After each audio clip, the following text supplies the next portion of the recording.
Hello everybody, welcome back to Read and Reread. I am Angelia, and today it is time for Friday Reads on the last day of February. It's the 28th. We're moving on out, moving into March. I did my March TBR the other day, and it's time to wrap it up on February. Before I get into this video, before I forget, and in case you don't make it all the way to the end, I want to say right off the top, on Monday evening, I will be appearing once again on Monday Night Live, the show hosted by Greg at Another Bibliophile Reads and Alan from Big Hard Books and Classics. If you've never watched Monday Night Live, it is a fun discussion about books and reading and whatever other topics happen to come up, and audience participation is encouraged, and there's just a fun conversation with the hosts and the viewers.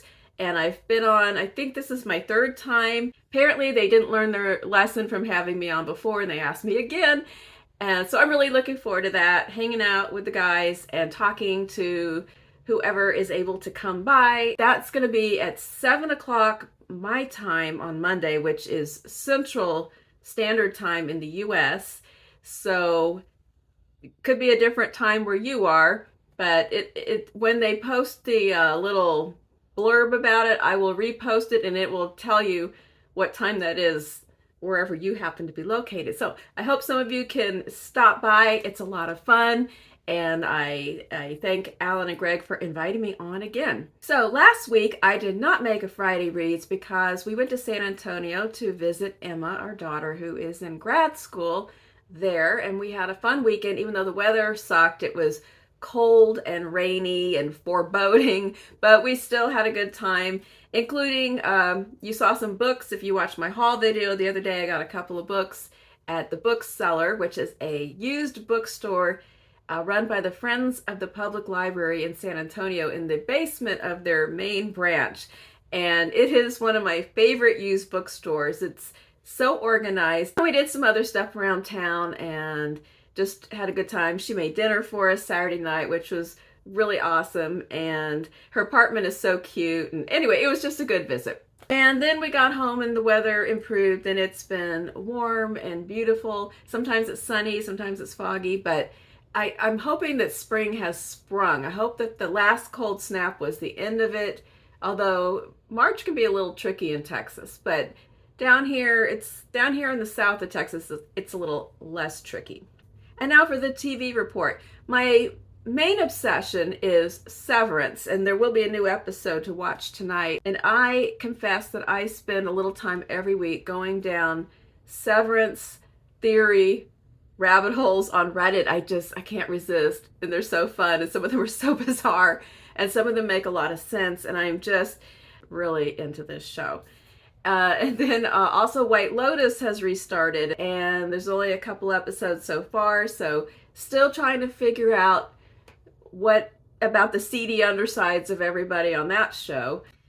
All I can say at this point is we need more screen time for Parker Posey, because she's always awesome and her character is, well, I don't know yet. I don't know what's going on. That family is messed up though. They're just emanating all kinds of vibes of something is very much not right in that family.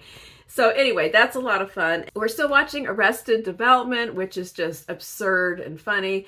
And we also watched a series this week. It had 5 episodes, and I believe it was Swedish. It's called The Ari Murders, and it had subtitles. And it had the 5 episodes. 3 episodes were one mystery, and then the other 2 episodes were a different mystery, and it takes place in this very snowy town, kind of a ski resort town. There's a lot of outdoors activities going on, and it's a police procedural. This one police officer from Stockholm, she goes there to stay in her sister's, like a vacation house. She's on some kind of a leave, and we don't find out for a while what happened. And while she's there, she gets enlisted by a shorthanded police department when a murder happens of a teenage girl. If they renew it, I'll watch it again. It's pretty good. It didn't blow me away, but it was a good, solid murder mystery. Police characters, their personal problems, and the mystery they solve kind of thing. And the setting's really, really beautiful. Although, I mean, every episode involves snow and problems of snow and blinding snowstorms coming up at the worst possible moments. I mean, I could not live there. I'm sure this place has a summer, but all of the episodes so far have factored into the winter weather. So it's kind of daunting, but really, really beautiful. The book that I was reading, I think I began to talk about the last time I did a wrap up, was Big Jim and the White Boy. The authors are David F. Walker and Marcus Kwame Anderson. And this was a graphic novel reimagining of the adventures of Huckleberry Finn. It came out last year, which is interesting because, of course, James by Percival Everett also came out last year. But this is a very different take, and it is worthwhile to read this.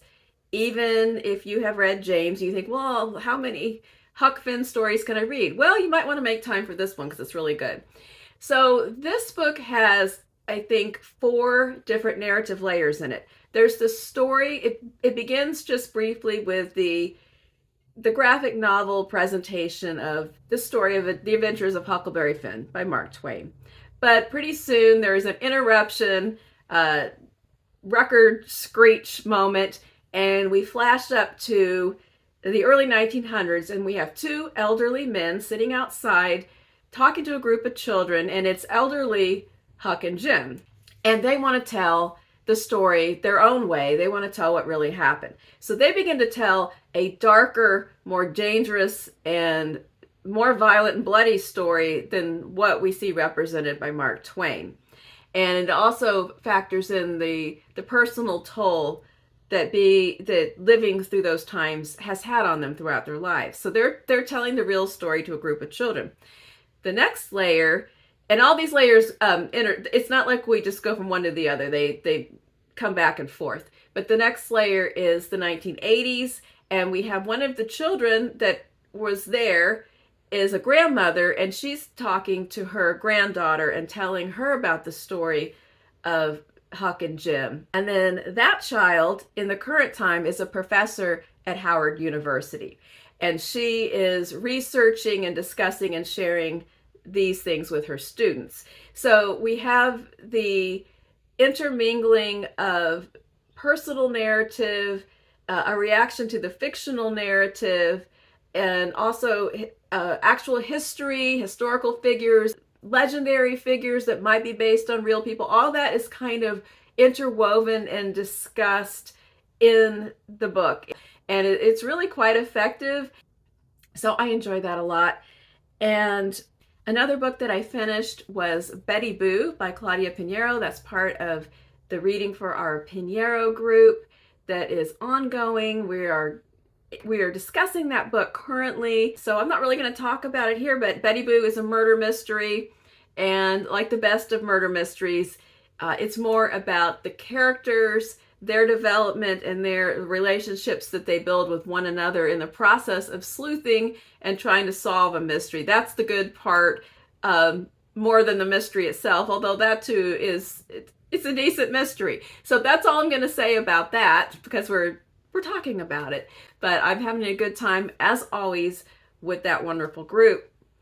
And then another book, there was a disappointment in the week, and I've had a little time to recover from it, and so my review might not be quite as acidic as it would have been if I had done it last week right after I finished reading this book.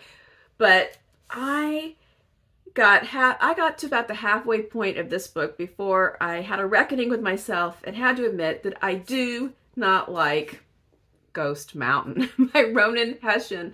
I was so disappointed to not love this book. I read Leonard and Hungry Paul last year, and I love that book. I recommend it frequently. It's one of my favorite books from last year.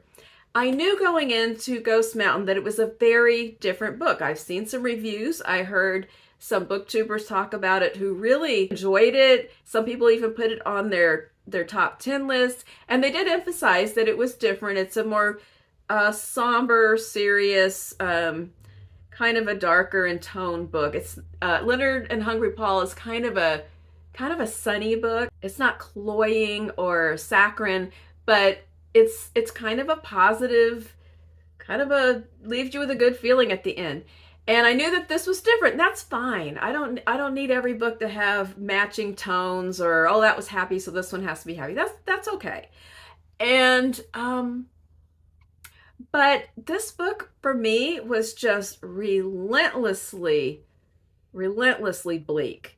It was, I could not ever find my footing in here. So let me tell you a little bit about it and why it did not work for me. Ghost Mountain is about a small town, and one day a mountain that was not there previously just suddenly is there. And it's, on the surface, it's just about, initially it's about people's response to this phenomenon. And in the very opening scene, and this isn't a spoiler, this is like on the first 2 pages, the very first thing that happens is a woman who always goes for walks in this area, even though she's not supposed to because she's trespassing. She's walking there and she sees the mountain, and her dog chokes on a ball and dies. So that's how the book starts. And I thought, okay, I'm not gonna pass judgment with this terrible start. Let's see what happens.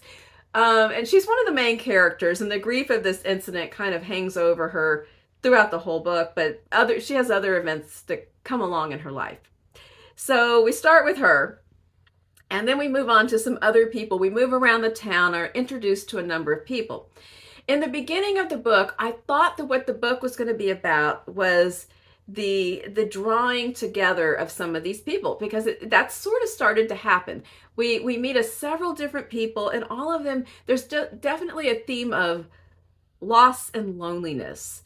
Some of these people, the word estrangement comes up in the text a number of times. Some people literally think about the fact that they are estranged from their family, either accidentally or on purpose. There's people that are in a relationship, but they're estranged from each other. They just really don't connect or communicate. So there's this loneliness pervading all the characters, but then some of them start to meet one another and form some different relationships. And I think, okay, well, maybe that's where we're going here. But that's not really it, because all the characters just all kind of remain depressed and isolated no matter what kind of events are going on in their lives. Every once in a while, there's a little teeny flicker of wit or humor that I recognize in Hession's style, and I try to grab it, and then it would fleet away. It was just kind of a depressing slog, to be honest. And some of it got so dark somewhere in the middle of this book, some things that happened. I just wondered, I thought, Ronan, are you okay? Because some of this was just really, I mean, it was, I don't know. I'm not sure what the point of all of it was by the time I got to the end. And like I said, I don't need books to be happy. I'm okay with sad books and dark books, but there was just something so gloomy about this entire novel, and the outcomes that he foisted upon all the characters. It's like the ancestral grounds of Debbie Downer's family. I mean, it just, I don't know. I did not like Ghost Mountain, and I was all set up to just love it, and alas, I did not. Then I read a mystery, Guide Me Home by Attica Locke. This is the 3rd book in a series that it's in a trilogy, and it's supposed to be the end. It's a trilogy. This is the last book. Can I get that out? The first one is Bluebird, Bluebird. The second one is Heaven, My Home, and this is the 3rd one. And I recommend Attica Locke in general if you like mysteries. She's an African-American writer. She writes mystery novels, and she also writes for film and TV, or maybe just TV. I don't know. She's a screenwriter and a novelist. I read a number of her mysteries, and they're all really good. If anything I say here is interesting, go back to the beginning of the trilogy, which is Bluebird, Bluebird. And I'm not going to say a whole lot about some of the details of this book because it might be a spoiler. But so these are contemporary. This particular one is set during the first Trump presidency, which has relevance in the story. And so Darren Matthews is a Black Texas Ranger, and he often gets sent to work these cases that are in small rural parts of Texas. And where there he confronts whatever the mystery is. It might be a missing person, it might be a murder, whatever it is. And he also has to deal with a small town mindsets, politics, racism, sometimes white nationalist groups. They're very authentic and realistic. If you are a reader who's not familiar with small town Texas, you might read these and think some of the characters are exaggerated. They're not. Unfortunately, some of the attitudes and townspeople that he encounters are tragically realistic. And so there's the actual mystery he's solving, and then he has personal stuff like every detective type character. He has a bunch of family issues, personal issues, marriage issues. He has a drinking problem that he kind of ignores and doesn't address until this third book. It kind of comes up more into the story. And so that's Darren. He's a very engaging, flawed, likable character. And so in this particular book, he is considering leaving the Rangers, and when his estranged mother, who's been a very problematic person, shows up to tell him about this missing girl who was the only Black member of a sorority at Stephen F. Austin, which is a university in Texas, for real. And the mom had a custodial job in this sorority house, and she knows that this girl has disappeared, but everyone's acting like she hasn't disappeared, and she thinks Darren should look into it. And so that's the setup of the mystery. It was a good, fast-paced mystery if you're looking for one of those. All right, and then finally we come to what I am currently reading for this weekend and on beyond for at least one of them. I have started reading The Flick, which is the first book in Endless Drama for March. I got a little jump start on there, and I'm about halfway through it. I am loving this so far. It's by Annie Baker. It's a play that is set in a movie theater that is probably on its last legs in 2012, and there's 3 employees, and every scene is the 3 employees in between the showings, and they're cleaning the theater and the conversations that they're having, and it gets into some really great character development. We start to learn more and more about these people through their conversations, and there's an overlay of tension about this theater, the unseen but frequently maligned in conversation owner of the theater, things that are up in the air for these individuals. So that is going really well so far, and I can't wait to get into the discussion in my Discord, which you can join if you are interested too, called Endless Drama. And then I'm also reading Barchester Towers by Anthony Trollope, which is the second book in the 6-book Chronicles of I can't always get stuck. Barsetshire. This is Barchester Towers, but the whole series is Barsetshire. And the first book was The Warden. Loved that. And I am loving this one too. And I think the books progressively just get bigger and bigger. They might end up mammothing out by the end. It's by Anthony Trollope. It's set in the mid-19th century, like the 1850s. And if I just saw a description of what this book's about, it would not sound very exciting. But it is so good. It has to do with the professional and personal conflicts and small town politics and Church of England politics. What happens here is in this township, the bishop, a very beloved bishop, he's old, he passes away, and everyone expects that the next one will be his son, who's a character that we know from the first book. Well, so's the old guy, but the son is Mr. Grantley that we know from the previous book.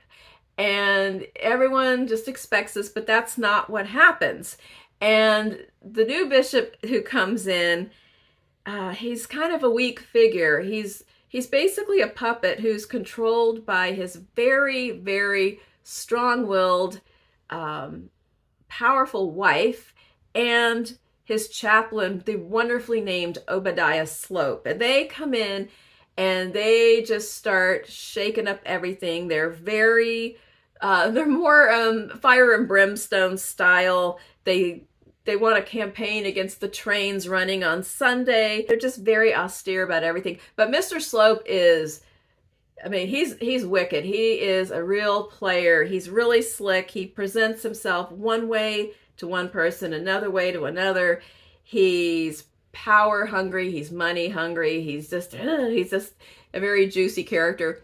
And there's a part. I mean, I'm in early days here, but already, you know, I read a couple years ago. I read The Way We Live Now, and there was a character in that book who was so much like Trump that I was flabbergasted. And in this book, this guy reminded me of Elon Musk. He just comes in and he wants to rearrange who's doing what. He wants to fire people. He wants everyone. He says, people are not working. I need to know what everybody's doing. I need an accounting here. Nobody gets to be paid if they're not really like, he's basically sent out the memo that says, tell me the 5 things you're doing.